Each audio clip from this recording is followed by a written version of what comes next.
Well, welcome everybody. Welcome to the first Menzies Research Centre National Security Forum event of the year, and we're delighted, due to the excellent sense of timing that we have, to have Dennis Richardson here to address us today.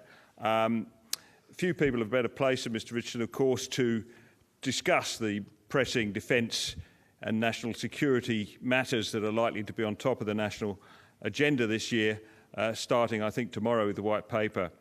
Some acknowledgements, first of all. We welcome members and senators here tonight. The Father of the House, the Honourable Philip Ruddock. We have former Defence Minister in Robert Hill, and other members and senators, and Major General Jim Molan, retired, here too. Welcome everybody, and I'd like to particularly thank our friends from Raytheon, represented by Jerry Wheeler today, and Hawker Pacific, represented by Doug Park, for their continued support for this series and to make everything possible. A reminder also that we have on sale at the back a recent publication, Game Plan, by Professor Ross Babbage. It's, if you like, a primer, or we like to think of it as a primer for the Defence White Paper, in which Ross covers the very complex strategic landscape and where we should start looking to set our priorities as a nation. Very much some of the ground which we'll be covering tomorrow, I think, in the White Paper. In a sense, it's never been a more complex time for Australia on the strategic landscape. Things are more dynamic, more changing, ever more complex than we've known before. And that's when I think we're grateful to have somebody with the experience of Dennis Richardson to lead us into this new era. But without further ado, I'll introduce my chairman, Mr. Tom Harley, who's got a few words to say before we hand over to Dennis. Thank you. Thank you, Nick. Welcome, everybody, and thank you for coming. I'd like to thank Nick Cater, our remarkable executive director, who clearly has the gift of prescience in the exquisite timing of tonight, or could be just good luck. Either way, we'll take it. It's a privilege to introduce Dennis Richardson. He's one of the truly great servants of the Australian public. He served as a diplomat in Nairobi, Port Moresby and Jakarta, as ambassador in Washington, and as secretary of the Department of Foreign Affairs. He was, before that, the architect of our post-Cold War intelligence structure and Director General of ASIO. He's been Secretary of the Defence Department since October 2012. Dennis, we're very grateful for you coming tonight. Tomorrow's White Paper is the culmination of a great deal of work, and I'm told by those who are intimate with the paper that it has Dennis's fingerprints all over it.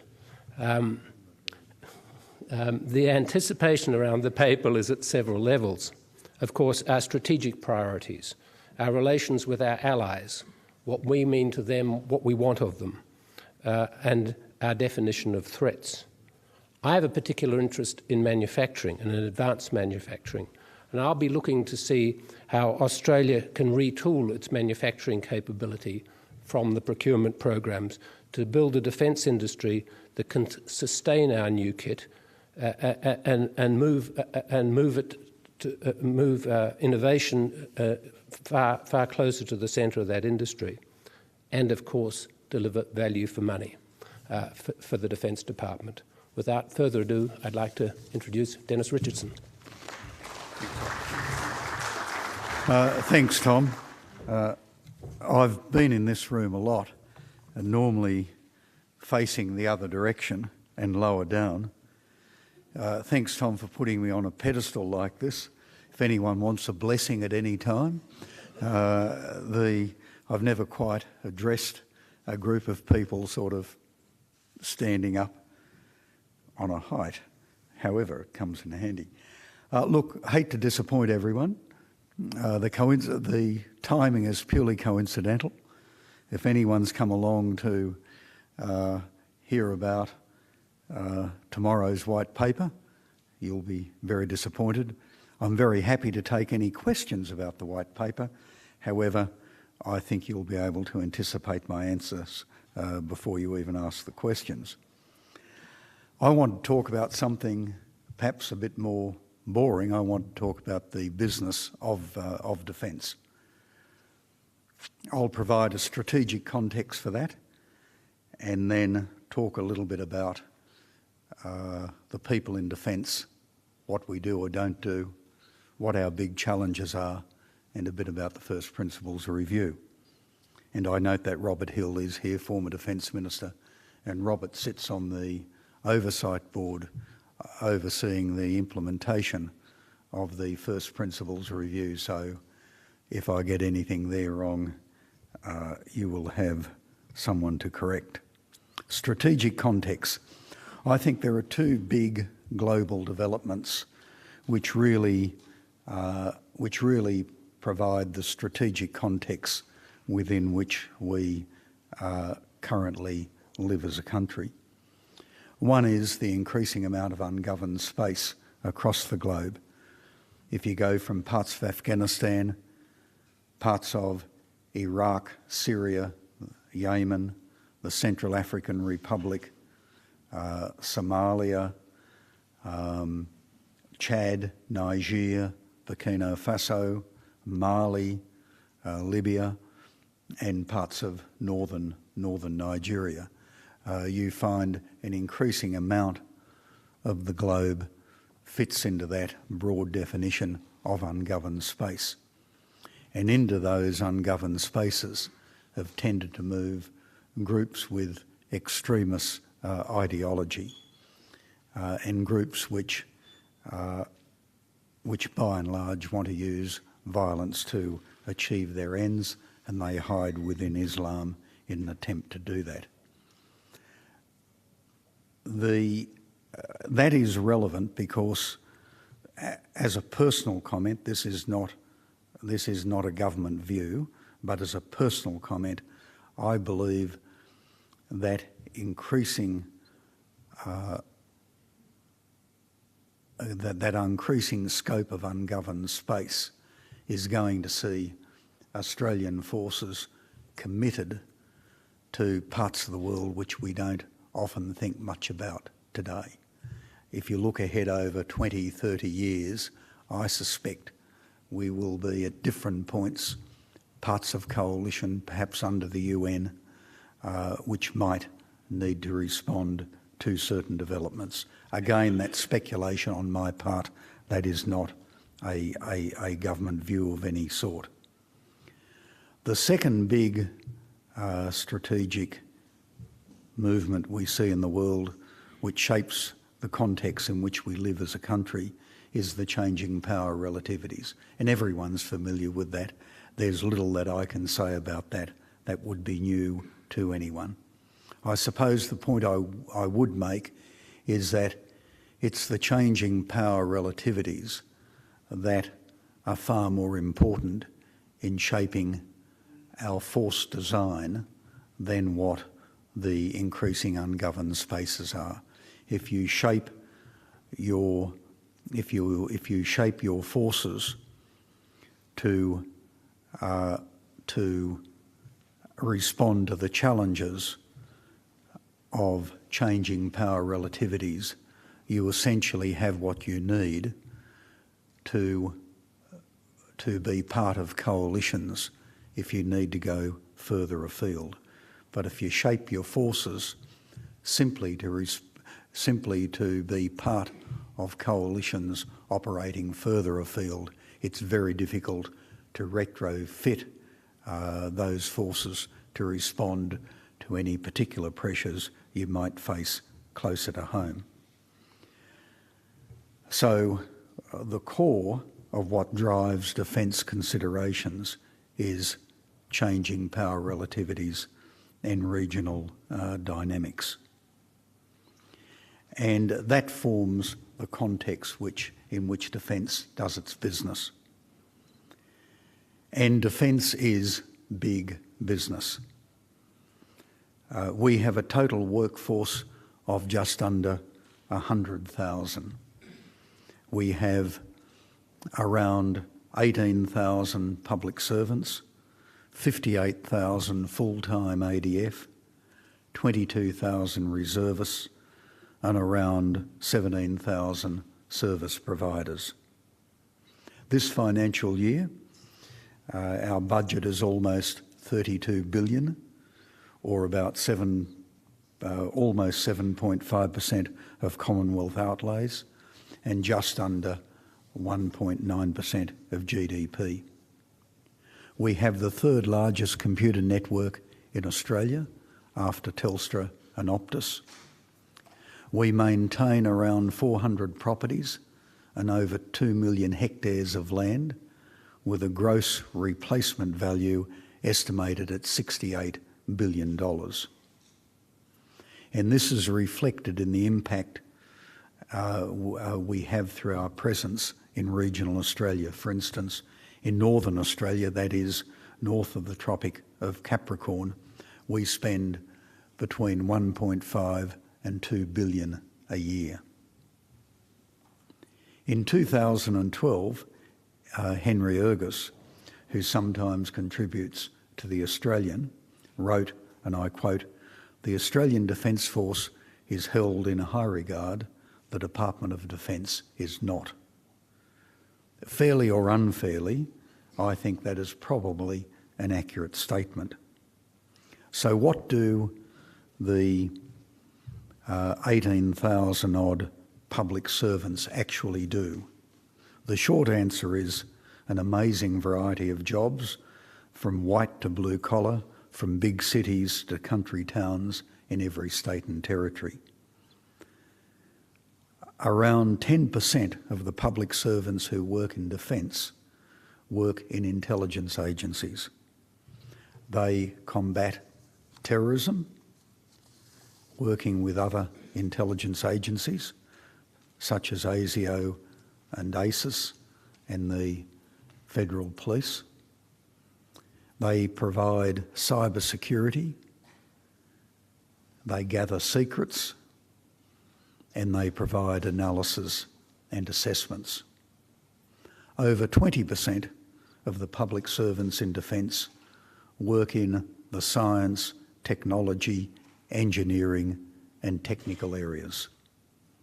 They produce world-class research, and their innovation saves lives in the battle space. About 10% of the public servants in defence are in the project management and procurement contracting job families. And other staff work in a range of fields, from ICT, social workers, psychologists, doctors, accountants, lawyers, human resource and financial managers, policy advisors and specialists in areas such as submarines. You hear a lot about mental health in the ADF. Well, that is why there are a lot of civilians who work in defence, who work in community affairs, who are psychologists and the like. So it's all interrelated. The challenge for defence now is about getting the right professional skill mix in the workforce. The First Principles Review made some suggestions about that, and we're following through on it. This will lead to continued change in our workforce over the next few years. We've essentially completed, well, we have completed the downsizing. In June of 2012, we had 23,300 full-time staff equivalent. I'll explain that. That's not a head count. If you do a head count, you equate someone who works part-time 10 hours a week the same as someone who works 40 hours a week. Full-time staff equivalent is reducing all your part-timers down to the same measure. So in June of 2012, we had around 23,300 full-time staff equivalent. Today, we have just under 18,000. We have taken 400 to 500 million annually out of our running costs. I was giving a chat a few months ago to a group of people from big companies across Australia, and I asked them how many of them worked for organisations which had taken that much out of their annual running costs on a continuing basis. I think about 2 of them or 3 of them put their hand up. If we were listed on the stock exchange, we would be considered to be doing pretty well on the basis of reducing our overheads. The first principles review, which came out in April of last year, said, and I quote, "Defence is suffering from a proliferation of structures, processes and systems with unclear accountabilities. These in turn cause institutionalised waste, delayed decisions, flawed execution, duplication, a change-resistant bureaucracy, over-escalation of issues for decision and low engagement levels amongst employees." And that was one of its more positive comments. Defence has a long history of reform. Reform has been in process on and off for some 4 decades or more, starting with the Tang Report in 1973, and I imagine those who worked in defence in the 50s and 60s would take issue with that and would recount the changes that they lived through. The Tang Report of 73 saw the merger of 5 departments into one single Department of Defence. It saw the merger of 5 separate departments of state into one. And essentially, the story of reform in defence has been about that drive ever since. Since 1973, there have been 35 significant reviews of defence or different parts of the organisation. The first principles review noted, "Many reviews were short-lived or simply overtaken by the next review. Often the recommended changes were not allowed to bed in before another review began. Under these circumstances, it is perhaps inevitable that a large organisation such as Defence might seek to retreat to a comfortable status quo." The fundamental tenet of the first principles review is that Defence needs to operate as a more unified and integrated organisation. The review observed that Defence was a federation, not a unitary state, and that we needed to move more towards the latter. The organisation needed to be more consistently linked to its strategy and clearly led by its centre to strengthen accountability and top-level decision-making. We are now 8 months into what is a 2-year implementation program. We began the implementation on 1 July last year. The effort to date has largely been focused on designing new ways of doing business in line with the recommendations of the review. As I've said before, send estimates. While we've completed 27% of the recommendations, we've completed the easy ones. The hard ones are still ahead of us. So in terms of substance, we have not yet completed 27% of the review's recommendations. We've got a substantial amount of work ahead of us this year. A key element is the redesign of what we call the capability life cycle. That is the process within the department and within government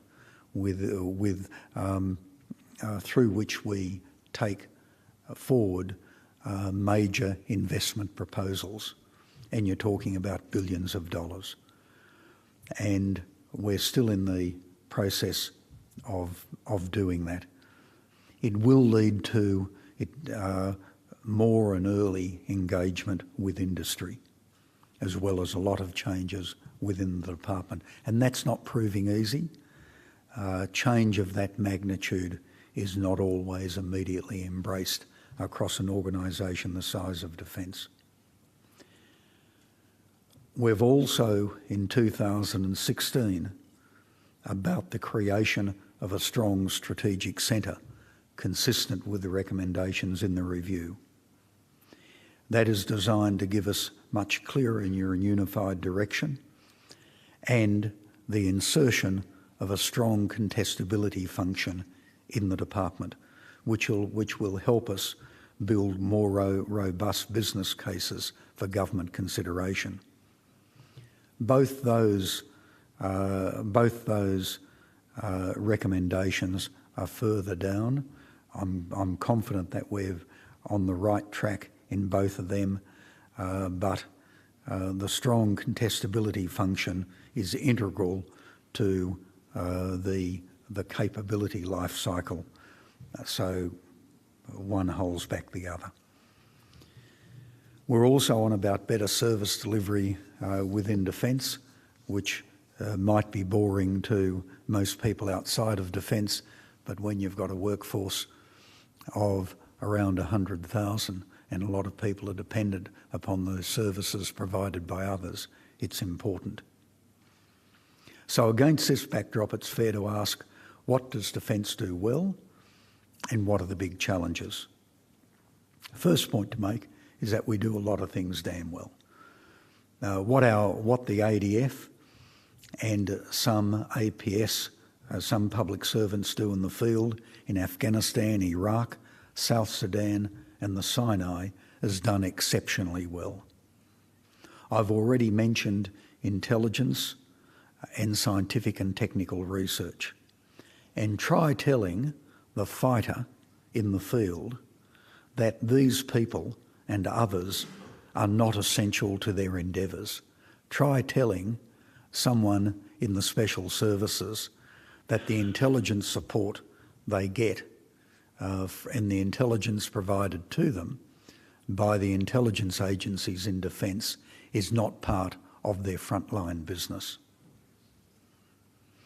We often get boxed around the ears when projects go off the rails, and so we should.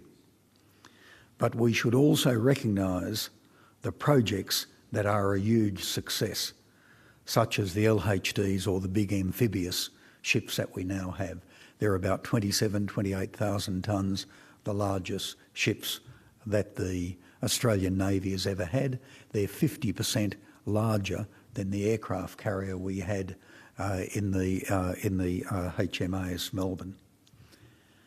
Those two vessels were delivered on time, within budget, and are now a capability relevant to all three services. In terms of challenges, I've already mentioned the concept of One Defence embedded in the First Principles Review and the professionalisation of parts of the workforce. Accountability and the constant movement of people, in contrast to the long lead times for capabilities such as submarines, is a very big challenge.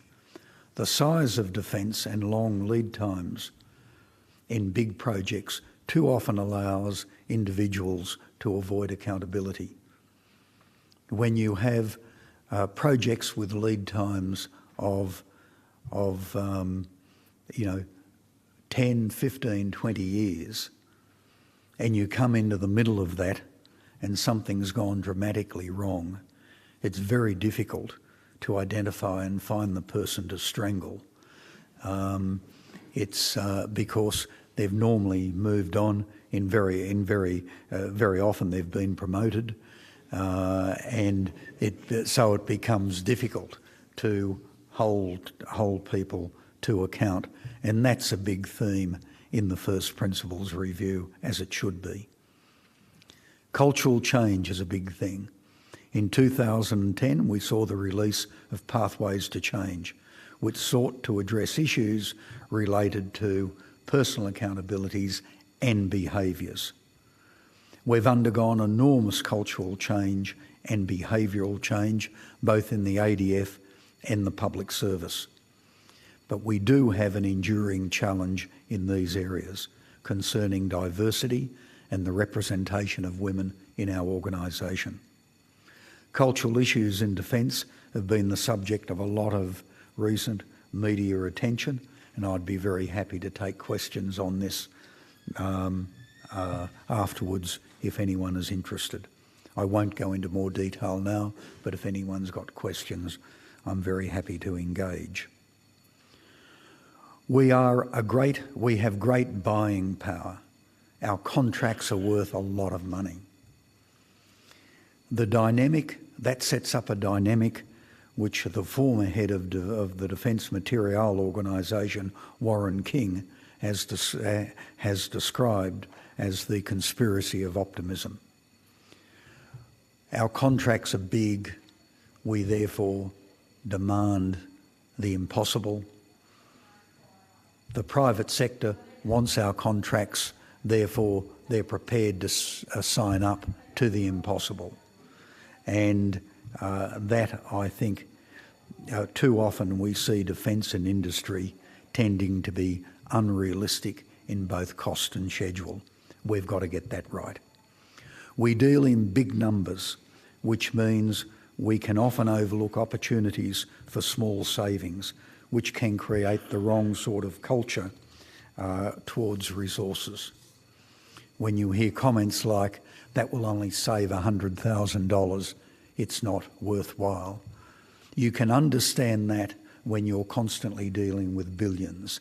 However, the risk is that once you fall into that mindset, you really you can do yourself a lot of damage.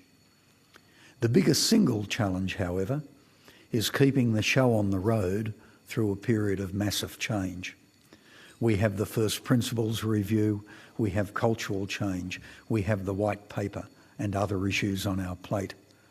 At the same time, we need to ensure that the ADF in the field get the best possible support.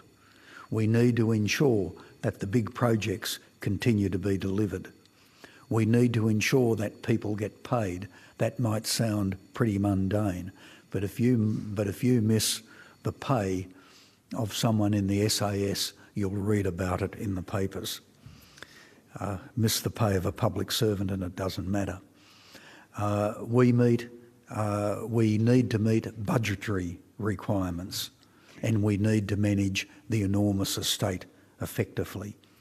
So we need to keep the show on the road through both a period of massive change and in the midst of what continues to be a very high operational tempo and continued change in the strategic environment. Thank you very much. Very happy to take any questions.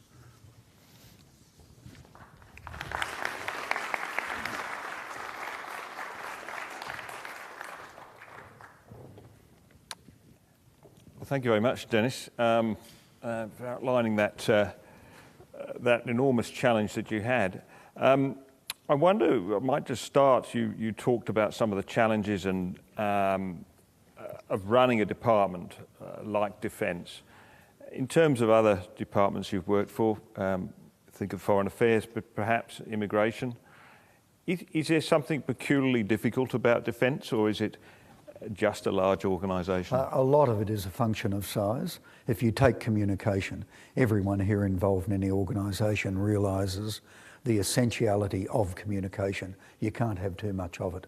When I was in ASIO, I used to address all staff in Canberra every 6 months. I'd then get on a plane the next day, go to Sydney and Melbourne, which meant in 2 days I used to make personal contact with 85% of the staff in ASIO at that time. You couldn't do that now because it has grown a lot since then. And indeed, at the end of my time there, I couldn't do it because it had doubled in size.